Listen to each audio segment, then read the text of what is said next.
Hi friends, welcome to my channel. ఇక సీరియల్లో చూసుకున్నట్లయితే దాసు అయితే గతం గుర్తుకొచ్చినట్లే తల పట్టుకుని జోష్న దీప అని అంటూ ఉంటాడు. ఇక అప్పుడే కాశీ స్వప్న అయితే మళ్ళీ ఏమైంది మావి గారికి వెంటనే ఫోన్ చేయండి డాక్టర్ గారికి అని చెప్పి ఫోన్ అయితే చేపిస్తుంది స్వప్న. ఇక కాశీ అయితే డాక్టర్ గారికి ఫోన్ అయితే చేస్తారు. ఇక డాక్టర్ గారు వచ్చి చెకప్ అంతా చేసి మీ మావయ్య గారు అంతా కూడా ఆరోగ్యంగా బాగానే ఉన్నారు, కాస్త మెంటల్గా డిస్టర్బ్ అయ్యారు కదా, అందువలన గతం గుర్తు రావడానికి టైం పడుతుందేమో, ఆయన ఆరోగ్యంగానే ఉన్నారు అని చెప్పి ఇక వెళ్ళిపోతాడు. ఇక అప్పుడే ఇక కాశీ స్వప్న అయితే ఆలోచించుకుంటూ ఉంటారు.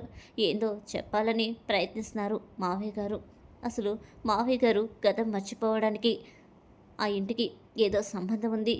ఎప్పుడు చూసినా జోష్న, దీప, పారిజాతం, దశరథ ఇవే మాటలు ఆయన నోటి నుండి వినిపిస్తున్నాయి. ఎప్పుడైనా జోష్న, దీప అని చెప్పినప్పుడు మన నోటి నుండి ఆ మాటలు వచ్చినప్పుడు వెంటనే మావయ్య గారిలో తెలియని ఆందోళన కలుగుతుంది. అసలు ఏదో నిజం చెప్పాలని అనుకుంటున్నారు, అసలు ఆ నిజం ఎలాంటిది అని స్వప్న డౌట్ పడుతూ ఉంటుంది. ఇక కాశీ అయితే గతం గుర్తుకు వస్తే నాన్న నిజం చెప్తారు కదా స్వప్న, అప్పటి వరకు మనం ఆయన్ని దగ్గర ఏమీ మాట్లాడకుండా ఉండడమే మంచిది అని చెప్తూ ఉంటాడు. ఇక ఇటు పక్కన అప్పుడే అయితే పోలీస్ స్టేషన్కి అయితే ఒక కాల్ అయితే వస్తుంది. ఇక వెంటనే కానిస్టేబుల్ అయితే ఫోన్ ఎత్తుతుంది.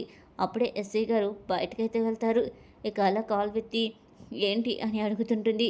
అప్పుడే దశరథ స్పృహలోకి వచ్చిన విషయం అయితే కానిస్టేబుల్కి చెప్తాడు. ఇక కానిస్టేబుల్ చాలా ఆనందపడుతూ దీప దగ్గరికి వస్తుంది.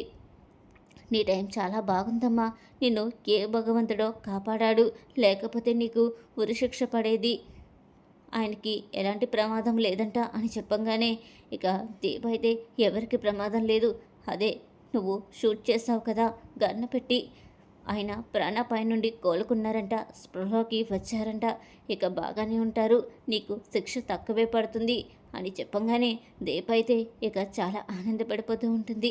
వెంటనే దండం పెట్టుకుని దేవుడా నువ్వు నిజంగానే ఉన్నావు, నిండుకు ఎన్నో మొక్కులు మొక్కుకున్నాను, నేను బయటకు వచ్చిన వెంటనే కూడా ఆ మొక్కులన్నీ తీర్చుకున్నాను, దశరథ గారి ప్రాణానికి ఎలాంటి ప్రమాదం లేదంట, నాకు అది చాలు అని చెప్పి ఇక దీప అయితే చాలా ఆనందపడిపోతూ ఉంటుంది. అప్పుడే కార్తీక్ అయితే భోజనం అయితే తీసుకుని దీప దగ్గరికి వస్తాడు. ఈ విషయం విన్నారండి మీరు, దశరథ గారి ప్రాణానికి ఎలాంటి ప్రమాదం లేదంట, ఆయన గండ నుండి బయటపడ్డారు, ఇప్పుడు ఆయనే చెప్తారు నిజంగా ఆయనకి బుల్లెట్ నేనే కాల్చానా లేకపోతే ఎవరైనా కాల్చారా అని చెప్తూ ఉంటుంది దీప. సరే దీప, ముందు నువ్వు భోజనం చెయ్యి, జైలుకు వచ్చిన కాంచి నువ్వు సరిగ్గా తినడమే మానేశావు, నా చేత్తోనే నేను వండి తీసుకువచ్చాను, ఏ రోజైనా కొంచెం తిను అని చెప్పంగానే దీప క్యారేజీ గబగబా తీసుకుని తింటానండి, కడుపు నిండా తింటాను, ఇప్పుడు నాకు బాగా ఆకలి వేస్తుంది, ఆ మాట విన్న తర్వాత కొంచెమేంటి మొత్తం కూడా నేనే తినేస్తానేమో, నాకు చాలా ఆకలిగా ఉంది, పెట్టండి పెట్టండి అని చెప్పి ఇక దీప అయితే భోజనం చేస్తూ ఉంటుంది. అప్పుడే శ్రీధర్ అయితే స్టేషన్కి వస్తాడు. ఇక కార్తీక్ అయితే శ్రీధర్ని చూసి ఏంటి ఇక్కడికి కూడా తగలబట్టావా నువ్వు, నీకు మా ఇంటికి రావద్దని చెప్పినా కూడా అక్కడికి వస్తున్నావు, చివరికి పోలీస్ స్టేషన్లో వేళ్ళ చేత కూడా చీ అనిపించుకోవాలా అని కార్తీక్ అంటాడు. చీ అన్నా చా అన్నా నన్ను బయటకు గంటేసినా ఎవరు ఏం చేసినా మీరు ఎక్కడుంటే నేను అక్కడికి వస్తూనే ఉంటాను, మీరు ఏమన్నా ఏం తిట్టినా కూడా ఎక్కడికి వెళ్ళను, నేను చెప్పాల్సింది చెప్తాను.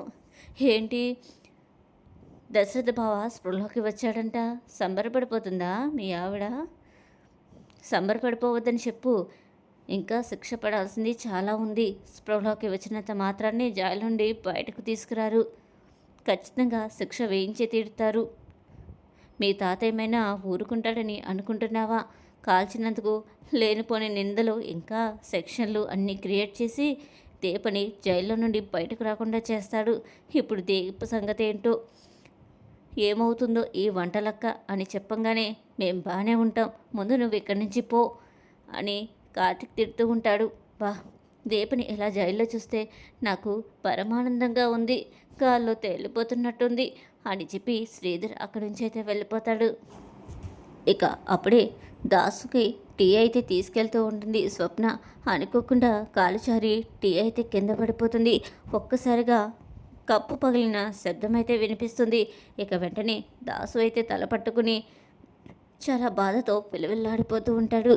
అయ్యయ్యో, నా వల్లే ఈయనకి ఇంత బాధ కలిగినట్టుంది. జాగ్రత్తగా తెస్తే సరిపోయేదే. ఏ చిన్న చప్పుడైనా మావయ్య గారు తట్టుకోలేకపోతున్నారు అని చెప్పి గబగబా కప్పు తీసేసి అక్కడంతా కూడా శుభ్రం చేసి, ఉండండి మావయ్య, డాక్టర్ గారికి ఫోన్ చేయమంటారా అని అంటూ ఉంటుంది. వద్దమ్మా, ఏం వద్దులే అని చెప్పిన కాసేపటికి దీప, జోష్న అని అంటూ ఉంటాడు. అయ్యో మావయ్య గారు, మళ్ళీ మొదలుపెట్టారా? దీప జోష్న అంటారే తప్ప అసలు నిజమేంటో మాకు చెప్పరే అంటే, నిజం నిజం చెప్పాలి, నేను మా దశరథ్ అన్నయ్యకి చెప్పాలి అని అంటూ ఉంటాడు దాసు. ఇంకెక్కడి దశరథ్ అన్నయ్య అండి, ఆయన ఇప్పుడు హాస్పిటల్ బెడ్ మీద ఉన్నారు, దీప జైల్లో ఉంది అని చెప్పంగానే, దీప జైల్లో ఉందా? దశరథ బెడ్ మీద ఉండడం ఏంటి? అసలు ఏం జరిగింది అని అడుగుతూ ఉంటాడు. మీకు గతమంతా కూడా గుర్తుకు వచ్చింది, మాకు చాలా సంతోషంగా ఉంది, ఇప్పుడే కాశీని రమ్మని చెప్తాను అని చెప్పి ఫోన్ చేసి కాశీని అయితే ఇంటికి పిలుస్తుంది. ఇక గబగబా కాశీ అయితే దాసు దగ్గరికి వచ్చి, నాన్న నాన్న నీకు గతం గుర్తుకు వచ్చిందా అని చెప్పి పట్టుకుని హత్తుకుని ఇక చాలా ఎమోషనల్ అయితే అయిపోతూ ఉంటాడు. ఇక అప్పుడే దాసు అయితే, ముందు మనం హాస్పిటల్కి వెళ్ళాలరా, నేను ఒక నిజాన్ని చెప్పాలి అని చెప్తూ ఉంటాడు. ఎప్పుడు చూసినా నిజం నిజం అంటావు, ఎప్పుడు దీప, జోష్న, పారిజాతం, దశరథ అనే మాటలు తప్పితే నీ నోటమట ఏ మాటలు రావట్లేదు. అసలు నిజమేంటో మాకైనా చెప్పు నాన్న, మేము హాస్పిటల్కి నేను తీసుకువెళ్తాము అని చెప్పంగానే, దీప దశరథ గారి కూతురు, జోష్న నా కూతురు అని చెప్పంగానే ఒక్కసారిగా ఇక కాశీ, స్వప్న అయితే ఇక షాక్లో ఉండిపోతారు. అదేంటి నాన్న నువ్వు చెప్తుంది ఏంటి? జోష్న నీ కూతురు అంటావేంటి? దీప దశరథ గారి కూతురు అంటావేంటి? అసలు నీకు నిజంగా గతం గుర్తుకు వచ్చిందా? ఒకసారి డాక్టర్ గారి దగ్గరికి వెళ్దాం అని కంగారు పడిపోతూ ఉంటాడు కాశీ. అదేం వద్దలేరా, నాకు నిజంగానే గతం గుర్తుకు వచ్చింది. నాకు గతం పోవడానికి కూడా కారణం ఎవరనుకుంటున్నావు? జోష్న. నాకు ఈ నిజం తెలిసింది, ఆ నిజం ఎలాగైనా సరే చెప్తానని చెప్పి జోష్నయే నా తల పగలగొట్టింది. ఇంకొక విషయం ఏంటో తెలుసా? జోష్న చేస్తున్న కుట్రలన్నీ కూడా మీ నానమ్మకి మొత్తం తెలుసు, మీ నానమ్మకి ప్రతిదీ తెలుసు. మీ నానమ్మ కూడా జోష్న కుట్రలో ఒక భాగమే, తనకి అన్ని విధాల సాయం చేస్తూ ఉంటుంది అని చెప్తూ ఉంటాడు దాసు. ఇక కాశీ అయితే షాకుల మీద షాకులు తగులుతూ ఉంటాయి. సరే నాన్న, ముందు నేను హాస్పిటల్కి తీసుకువెళ్తాను, కానీ నువ్వు ఒక పని చెయ్యాలి, నీకు గతం గుర్తుకు రానట్లే నటించు, లేకపోతే నిన్ను నానమ్మ కానీ జోష్న కానీ లోపలికి వెళ్ళనివ్వరు అని అంటూ ఉంటాడు దాసు అయితే. సరేరా, అలాగే చేద్దాం అని చెప్పి ఇక దాసు గతం గుర్తుకు రానట్లే హాస్పిటల్కి అయితే వెళ్తాడు. ఇక కాశీ, స్వప్న దాసుని పట్టుకుని నడుచుకుంటూ వెళ్తారు. ఇక దాసుని చూసిన శివనారాయణ అయితే చాలా మండిపడిపోతూ ఉంటాడు. ఏంటి వీడొచ్చాడు ఇక్కడికి, వీడినెవరు రమ్మన్నారు అని చెప్పగానే పారిజాతం అయితే ఒక్కసారిగా శివనారాయణకి అడ్డుకట్ట వేస్తుంది. అదేంటండి, నా కొడుకు చూడ్డానికి వచ్చాడు, ఎంతైనా దశరథ తనకు అన్నయ్యే కదా అని చెప్పంగానే, వీడు ఇక్కడికి వచ్చాడంటే మళ్ళీ ఏదో గొడవ జరుగుద్ది, ముందు ఇప్పుడే కదా కాస్త ప్రశాంతంగా ఉన్నాము, పొమ్మని చెప్పు అని చెప్పినా కూడా పారిజాతం అయితే అసలు వినిపించుకోదు. ఒక్కసారి చూసి వెళ్ళిపోతాడండి. హేరా అని గబగబా దాసు దగ్గరికి అయితే వచ్చేస్తుంది. హేరా, ఇప్పుడు ఎలా ఉంది నీకు, బాగానే ఉన్నావు కదా దాసు అని దాసుని చూసి కళ్ళనీళ్ళు పెట్టుకుంటుంది.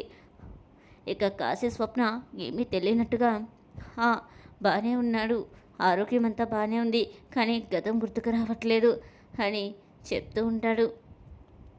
కాశీ అయితే సరే ఒక్కసారి లోపలికి తీసుకువెళ్ళి చూపించి తీసుకువస్తాము అని చెప్పగానే పారిజాతం అయితే దగ్గరుండి తీసుకువెళ్ళడానికి ప్రయత్నిస్తుంది. ఇక వెంటనే నువ్వు వద్దులే నానమ్మ, నేను తీసుకువెళ్తాను అని చెప్పి కాశీ అయితే లోపలికైతే తీసుకువెళ్తాడు. ఇక దశరథ అయితే దాసుని చూస్తాడు. దాసు వెంటనే దశరథ చేయపట్టుకుని, అన్నయ్య నీకు ఒక నిజం చెప్పాలి, నీ చుట్టూ తిరుగుతున్న జోష్న మంచిది కాదు. జోష్న అసలు నీ కూతురే కాదు. నీ కూతురు నీ రక్తం పంచుకు పుట్టింది. నీ కూతురు ఎవరనుకుంటున్నావు? దీప. దీపే మీ ఇంటి వారసురాలు.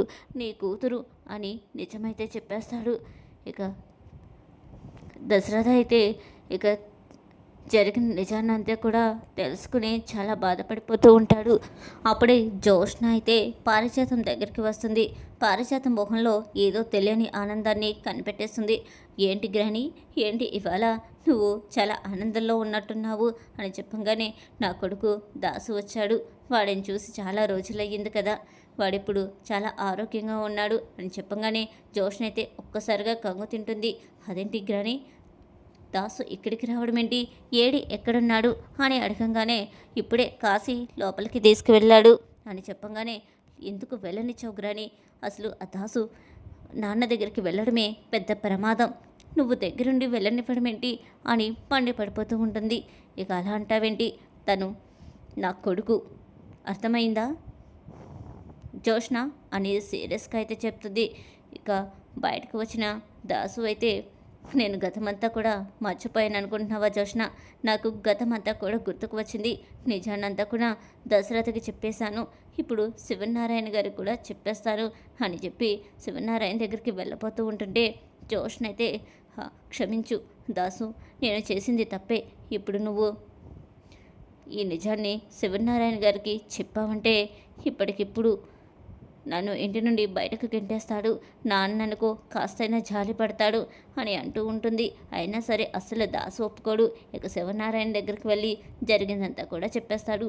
ఇక శివనారాయణ చాలా కోపంతో జోష్నాని బెడపట్టుకుని బయటకైతే గెంటేస్తాడు.